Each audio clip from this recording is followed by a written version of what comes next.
and welcome to my new show, The Buck Stops Here. I'm Catherine Murray, and very excited to be joining the News Forum, where all voices matter.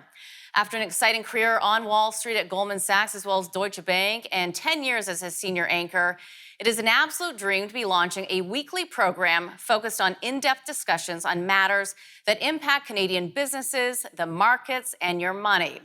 And when I say Canadian businesses, I do mean both large and small. I did start a small women-owned brokerage firm in the United States, and I do know the stress of getting it up and running, getting the sales, and enough sales to generate a profit on.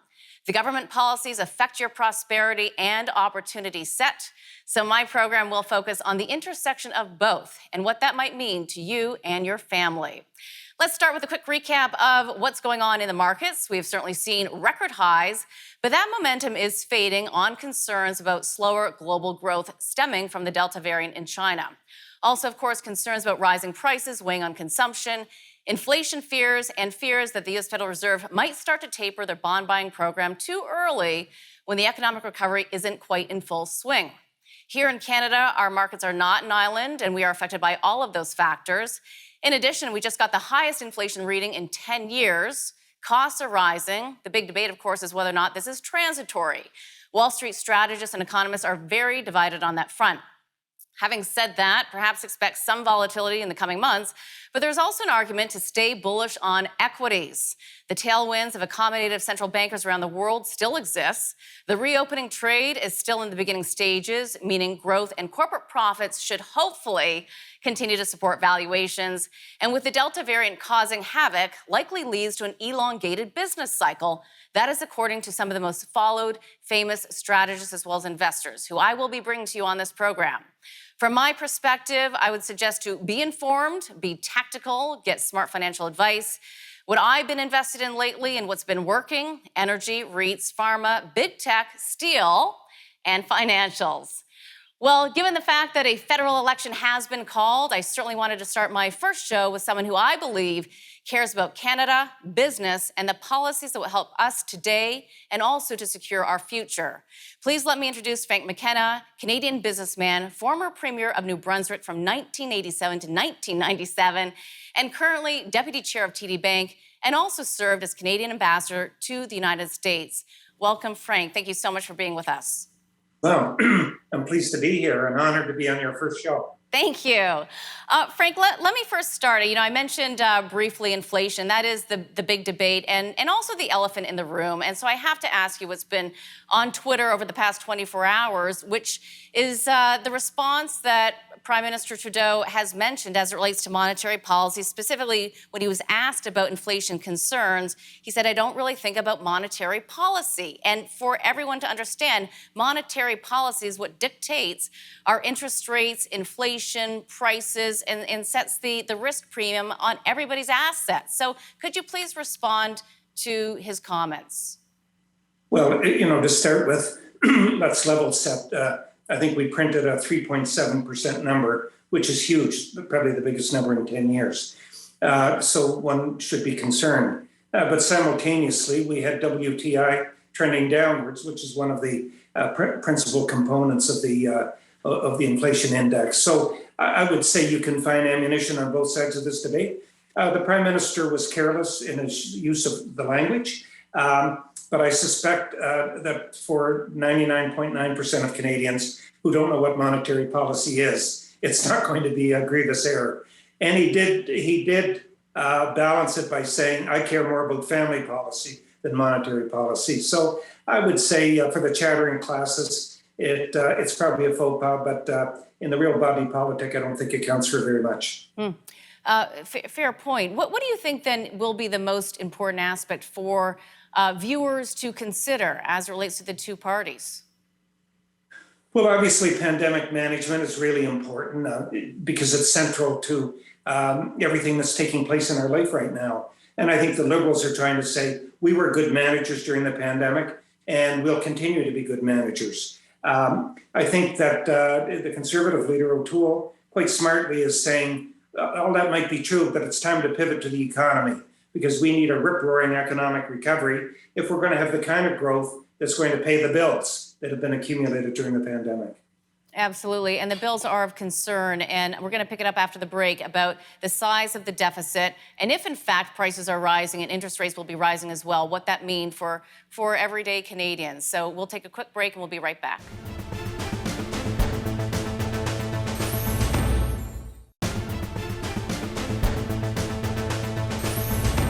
And we are back with Frank McKenna. Frank, let's just pick it up from where we left off, which is the concerning debts and deficits that we are having here in Canada, and how we might try to even get out of that, specifically if growth is in fact slower. Do you think that this is going to be so key for Canadians to realize what this might mean for our future if we don't get a handle on that? Do you think that that's going to be a key election issue? No, I don't. You and I might be the only two people in the country that seem to be concerned about debts and deficits right now. In fact, the Conservative leader and the Conservative Party, like the Republican Party, has historically been associated with fiscal prudence. He's saying that it would take some 10 years to balance the budget. And he's talking about generous transfers on healthcare and so on. So this seems to be off of the agenda of most people in this country and around the world. But I want to take people back in time a little bit to say why it's so important. We're spending a lot of money during this pandemic, massive amounts, hundreds of billions of dollars, which has kept individuals and companies and the country afloat. But back in the early 1990s, Canada was in a fiscal mess. It was indicated by the Wall Street Journal that we were getting into the territory of being a banana republic. We panicked. We dealt with it. I was on the receiving end of a lot of federal cutbacks. We ended up balancing the budgets, lowering the debt service costs, putting in Canada in an enviable situation, which is why today we can spend money without impugning our credit rating on pandemic recovery. My argument is that you don't get to do that too many times. It's always good to have to have a nest egg and to be able to spend it now like we are. And so at the present time, we need to think about how we're going to restore that nest egg and make sure that Canada's fiscal credibility continues to remain high. And it should be of a key concern, and I hope more and more people will start paying attention to it, because it is about not only the future, it really is going to be about today, particularly as it relates to the relative value of Canada versus the United States. If in fact we do fall behind, we could see the Canadian dollar decline. We're importing even more inflation. So these are important items. Let's take a look at one file in particular, which is energy. And when we think about the amount of dollars that energy contributes to the Canadian economy, and because of all the difficulties within the energy sector over the past number of years, we're still producing 4 million barrels per day versus what we could be doing 4.5, 5. We've been giving that energy file away to dissident nations. What do you say to that? And would that not be a solution or a partial solution to the debt and deficits that we're incurring? Oh, there's no doubt about it. It's a major contributor to our national prosperity and could be an even bigger contributor. But unfortunately, we've always been constrained by pipeline egress, and that continues to be the case somewhat today. Meanwhile, other countries in the world that I can assure you have no respect for democracy, and or for that matter for environmental considerations, are filling the void. So I think it would be in the national interest if we could allow Canada to fill the energy void, which the United States right now is calling on OPEC countries to do. If we could fill some of those energy requirements and balance climate change issues and energy production, as only Canada can do it. We have, in my humble submission, the greatest single laboratory in the world taking place in Western Canada on energy conservation and energy technologies. And we should be proud of that. And we should be proud of the fact that we can extract a good economic rent from these resources and still do good for the planet. But what would you say to Trudeau then? Because he seems to, turn away from those facts and to the detriment of the country, in my opinion. Yeah, look, I don't think his rhetoric matches the reality. I think because of political considerations in central Canada, he may be afraid to talk about it a little bit. But the current government did put their shoulder to the wheel to get Trans Mountain built by actually owning it as taxpayers. So that's pretty major. And he's been on the right side of Keystone XL. turned down by the United States of America. Enbridge number 3 is about to come into service, which will add a lot more pipeline capacity. But we're at risk on Enbridge number 5. And that's going to cut right into the heartland of Canada, into Ontario and Quebec. And I think we have a very real threat there. And the Prime Minister, I know, is working the file hard. But at this stage, we're not making a lot of progress with the United States of America on that file. Well, and interestingly as well, because when President Biden came out and called on OPEC to increase oil supply, where's the call into Biden from Trudeau as it relates to we've got oil? So I'm going to get your response to that and our foreign policy when we return. We'll take a quick break. Okay.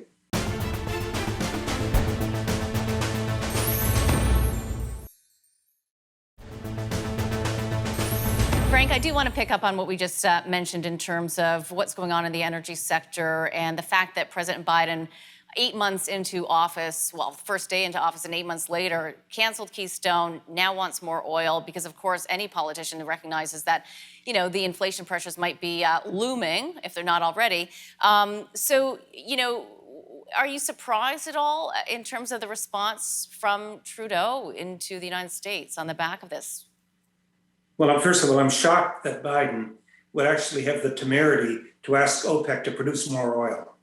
And the left wing of his party must be chewing their wrists off with that taking place. But, politics is still retail. And if gasoline prices go up, that affects political popularity of everybody. And of course, it's one of the major contributors to inflation. I don't know what's going on behind the scenes, so I can't opine as to whether Trudeau and or company have made interventions with the United States. But the logical thing to do, and we have an energy minister, Seamus O'Regan, who's proven himself to be a good supporter of our energy production in Western Canada. I'm hoping people like the energy minister and others are telling the United States of America, hey, what about us? We're right on your border. We're your friend. And we have methane emission standards, we have greenhouse gas standards, we have carbon taxation. We're your friendliest contributor of energy. So look at us. Mm-hmm. And Frank, you and I have been speaking for a number of years, which I so appreciate. And with your background, former Premier of New Brunswick and a Liberal, how do you feel? So, do you not get just so frustrated? I know you're so candid, and I love it, and that's what I, love about speaking to you, and why I wanted to provide your perspective. So, what do you say? Well, I find the whole world is topsy-turvy. We just ended up seeing the Conservatives win in Nova Scotia by running to the left of the Liberals.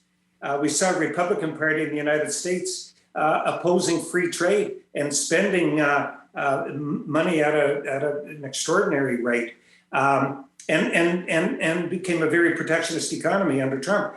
O'Toole, look, God love him, I'm sure this is popular and populist, but he's indicating that he would freeze foreign investment in Canada, that he would restrict and protect some of our industries in terms of procurement. He's talking about dealing with tax cheats and going after corporate laggards. And he's talking the talk of an NDP party. He's talking about how we can help unions organize more aggressively and sign up more members. So it's just interesting. I'm not saying they're wrong. I'm just saying they're capturing a mood which is very different from my mood as a premier. I was a fiscally prudent, a balanced budget premier who believed in socially progressive ideas. And I still think that's the sweet spot for the Canadian electorate, but I don't see anybody practicing that anymore, Catherine.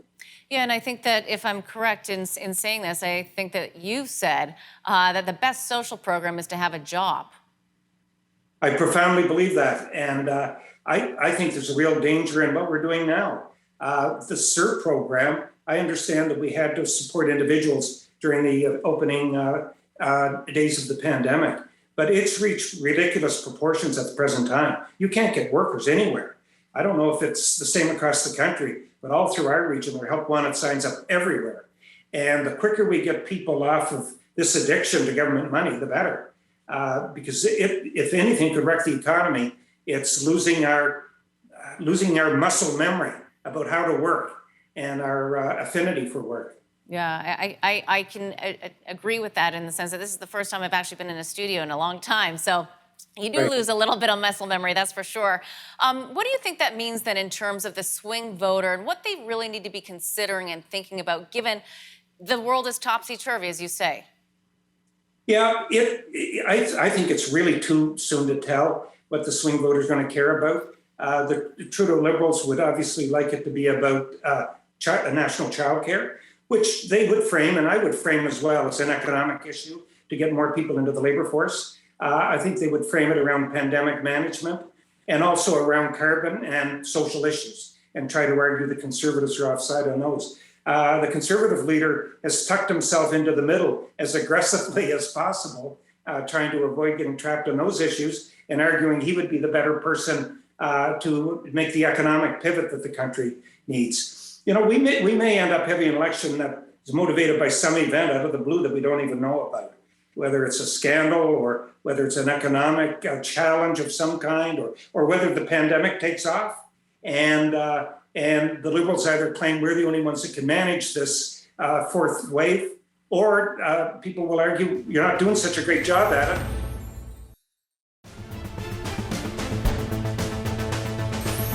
Frank, just to continue the conversation about the election and you saying it is early days, which it certainly is, my goodness. But what do you think the world looks like if it's a Liberal majority and or a PC majority? Well, in Canada, there's not a profound difference between the two parties, to be truthful. In the United States, there's a dramatic cleavage between the two parties. But I think with the Liberals, it'll be business as usual, the pandemic management. I think they'll continue to spend money at a considerable rate. They'll be very anxious to start introducing national child care. So you'll see those changes. I worry about trying to deal with the cost of this through taxation. I think that would be a mistake at a time when we need growth. And I hope they don't go that route. In the case of the Conservatives, I think they'll stay tucked somewhat towards the middle and run a pretty populist government. All of the rhetoric now is around populism. I think they'll probably be quicker to put a focus on the economy and probably be quicker to ask the private sector to share in the economic recovery and, in fact, lead it, which is what one would hope in the country. But I don't think there's going to be a profound difference. You've got a Conservative leader saying that to balance the budget would take about 10 years. So that doesn't indicate there's any urgency or that we're in for a draconian cuts of any kind. And when we think about growth as well, and we think about what's going on in global growth right now, we're seeing a slowdown in China. We're also, of course, seeing China say that they are welcoming, working friendly with the Taliban. I'm asking you, I suppose, what Canada's role is in from a foreign policy perspective in this, particularly since the economy is questionable right now. Yeah, well, I'd have to say this because Afghanistan is looming large. Canada did not participate in Iraq, and we were right. We did go to Afghanistan, and I think we were right in that. It was a coalition of nations in the aftermath of 9/11. I was part of that decision-making as ambassador in Washington, and I can tell you our decision to participate, especially in the heavy fighting around Kandahar, was extremely welcome by the United States of America. But having said that, Kathleen, there is no easy way to extricate oneself from a foreign country. And which is why we should invade countries extraordinarily rarely. Iraq just being a classic case of a disaster for all kinds of reasons. It set the Kurds against the Sunnis and the Shiites, and it took away the natural enemy of Iran, allowed Iran to raise hell in the Middle East. Vietnam was a debacle when the United States tried to get out as well. So this is very messy. I just feel extraordinary sadness for the innocent people who are caught up in this, but I don't think this is going to be a major issue in the election campaign in Canada. I think China will be a bit of an issue because of our concern for the two Michaels. But generally speaking, foreign policy doesn't tend to dominate domestic politics. I have to ask because it seems though inflation doesn't dominate, the economy doesn't dominate, foreign policy doesn't dominate, yet these are all the things that we want leadership and governments to protect us for and from. That's their role, that's their job. What does matter then? People have to understand that this stuff should matter. Yeah, all of it matters and all of it will be spoken about. But right now, we're trying to survive a pandemic that seems to be going into a fourth wave. And we don't know vaccine passports, mandatory vaccination. Those are looming issues.